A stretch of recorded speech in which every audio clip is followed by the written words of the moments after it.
Okay, before we get into this review for Arrow Season 7, I wanted to share something with you guys. I know I never usually do this, but this past weekend, at the time of recording this video, I got to attend MCM London Comic Con, where I got to meet and have a picture with Stephen Amell, also known as, obviously, Oliver Queen, the Green Arrow, as well as an autograph from Stephen Amell as well, and an autograph from Emily Bett Rickards, who plays Felicity, as well as a selfie with David Ramsey, who plays John Diggle, which I'll post right now.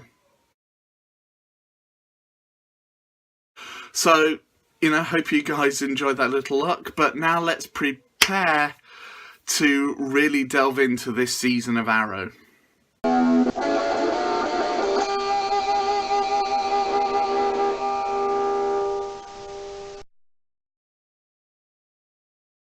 So Arrow Season 7 picks up a few months after the end of Season 6, where Oliver Queen revealed his identity as the Green Arrow to the public and was sent to Slabside Prison.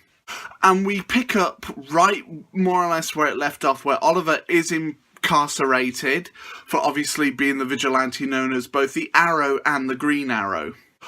All because he made a deal that Felicity and William would be protected at all times. But of course, Diaz has not forgotten about what happened in the previous season and is still out for blood by the time we reach Season 7. The prison stuff where Oliver is incarcerated has to be some of the best writing that this show has ever done.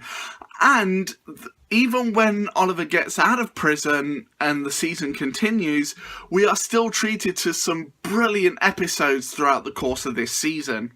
Now, unfortunately, there are a couple of episodes where it suffers here and there, but this season definitely has the best guest stars that this show has ever had so far. Now, as a lot of people know, this is the last full season that Arrow is going to have, but it's still returning for a 10-episode run for an 8th season.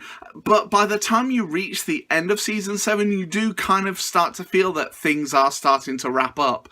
But unfortunately, we are given the worst villain that the Arrowverse has ever produced. I'm not going to give away who it is, because of course, no spoilers here. But by the time you do reach the end of this season, you do end up feeling sorry for this particular character in a really unique way. But I never thought it was possible, but this person is definitely a worse villain than what Diaz was in the previous season.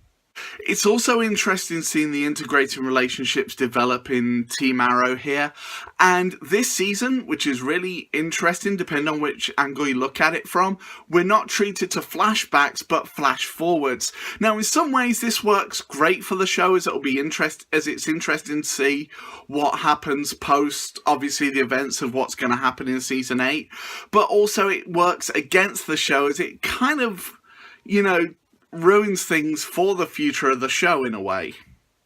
But within the flash forwards, we're introduced to some really good characters and older versions of characters that have already been established in the current timeline of the show. And one in particular really stands out, and I personally could see this particular actress playing Buffy Summers if they ever do decide to fully reboot the show.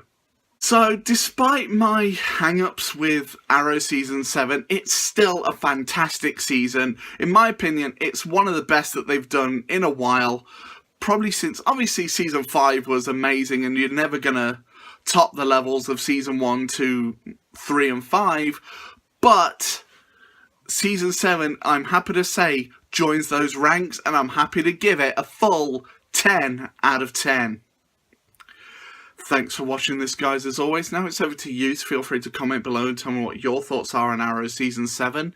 And as always, guys, if you are new to my channel, feel free to click here to see more and subscribe, as I do make new videos as often as I can. Don't forget to click that bell so that you're always notified of future videos whenever they're posted. And as always, guys, I shall see you all on the next one, and take care.